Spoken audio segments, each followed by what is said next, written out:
Why is wild camping so hard? Part 2.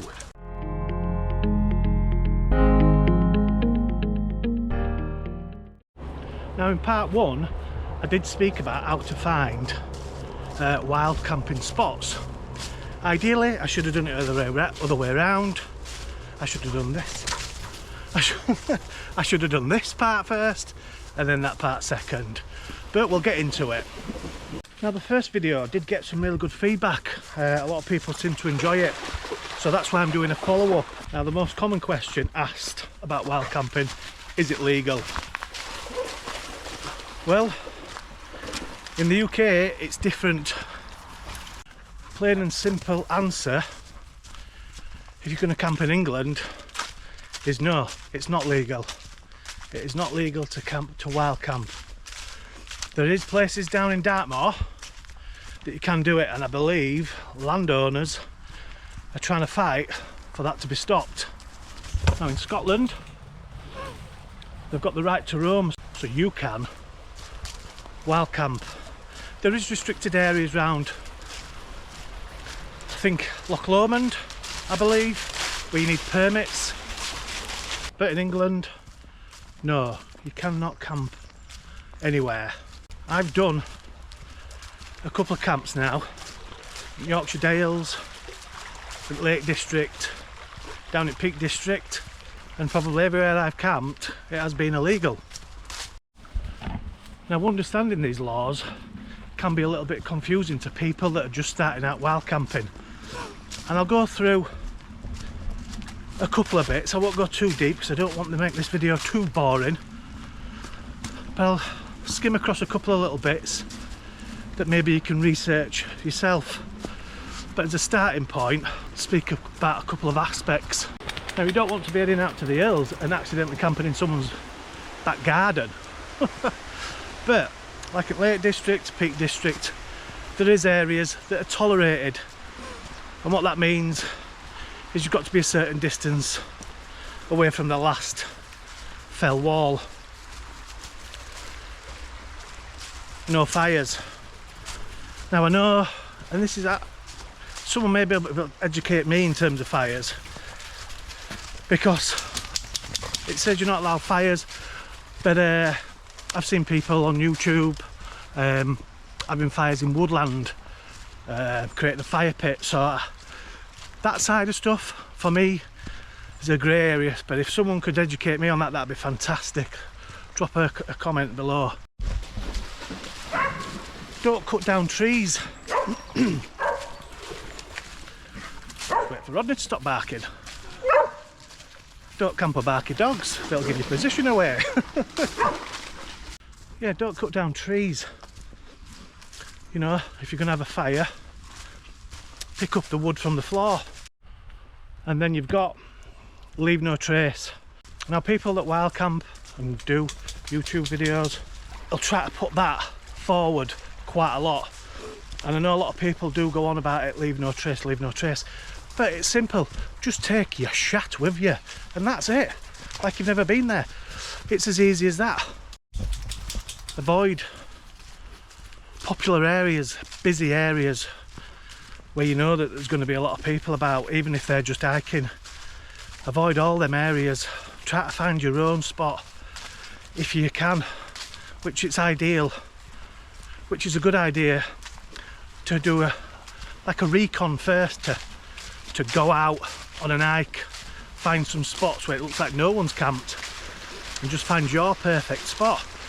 Now some of these might seem obvious, but for someone that's starting out, these are the guidelines that you do need to follow. And once you get used to them and understand them, wild camping becomes a joy. Yeah, try not sneaking on anybody's land.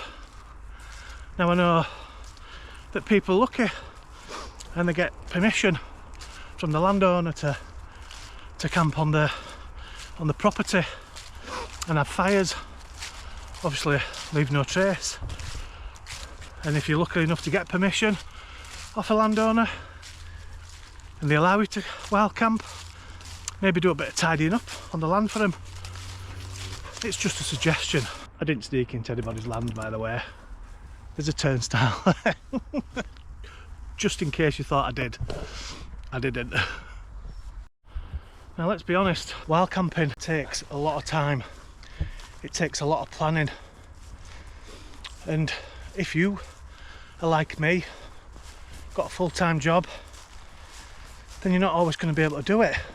You may have other commitments, families, partners.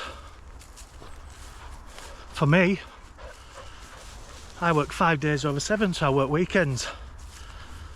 So it's not often I get 2 days, which is why that I just take my dogs out on days off, have a little look about.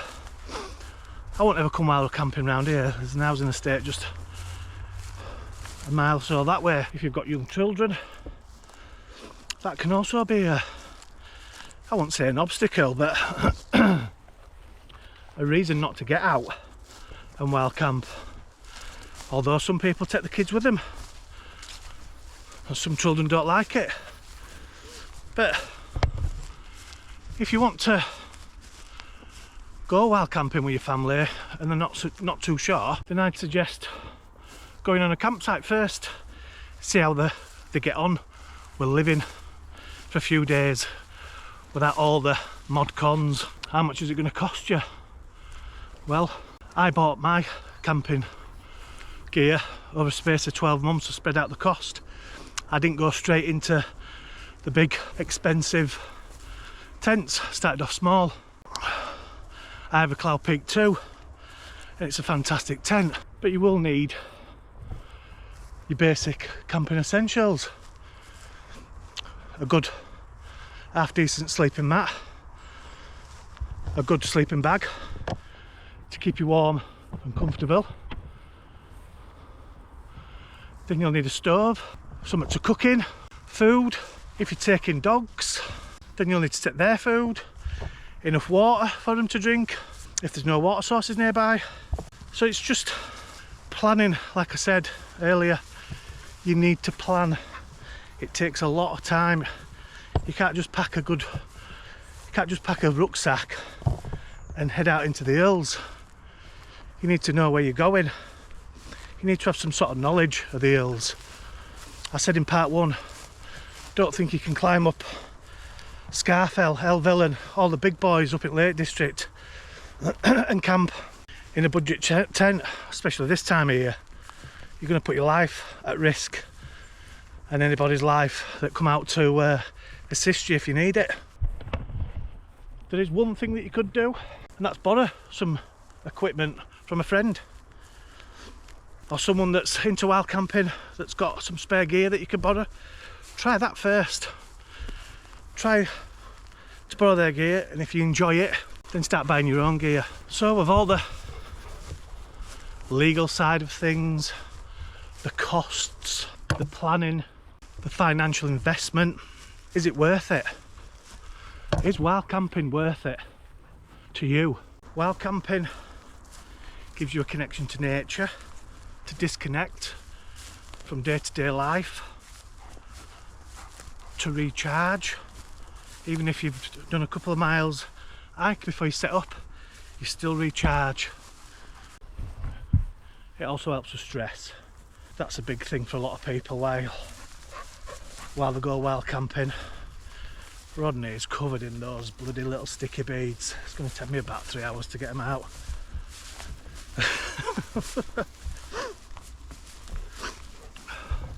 But I love being outside, and I'm sure you do if you even think about considering getting into wild camping, because once you've pitched up and you sat there, there's no neighbours, there's no traffic, there's no flicking through Netflix for hours at end trying to find something to watch. That's just stressful in itself, isn't it? So wild camping may be challenging, but think about the rewards. That's what you should think about, the rewards. Because in my experience, and probably everybody else that's experienced it, you cannot beat it. You cannot beat it. Even if you just try it once with a friend. Even my brother enjoys it. We don't get out that much, but he really enjoys it. And he got into wild camping because I were thinking about wild camping while I were hiking, searching on YouTube for hikes and places to walk. Wild camping videos started coming up, and that's what really perked my interest. Going on a walk, finding a spot and setting up camp for the night rather than walking back to the car and driving all the way back home, just to take in the surroundings and nature. Not midges though. Midges are bastards. So that's why wild camping is hard. But there's so many of us that keep coming back to it. Despite the challenges, finding the balance between home and work life, respecting the land, respecting the environment, and making the time that matters for you. Spending a bit of time with your family and your partner, and not being selfish, heading off into hills every weekend. But are you ready? Do you feel you're ready to take on wild camping? I think you are. I think, like me, you've done enough research, you've looked at all the gear. I think you are definitely ready to take on wild camping. And once you're out there, embrace it, enjoy it. And if you've enjoyed this video, hit that like button, press that subscribe button. It'd be really appreciated. I'm looking forward to the weekend. I've got a few days off. The missus is working all weekend, so I'm heading out with Rodney this time, because Walter always gets to go. Having the right footwear is a big help as well. Are you going to go for waterproof boots, Gore-Tex shoes, trail running trainers, whatever you find that's most comfortable. Quick pointer that I see a lot of people on Facebook asking about boots. Go try some on first. Try not to order them online, because you might get them. They may be really uncomfortable.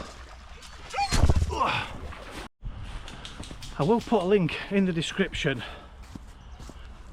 that lists all sort of the rules and regulations of wild camping.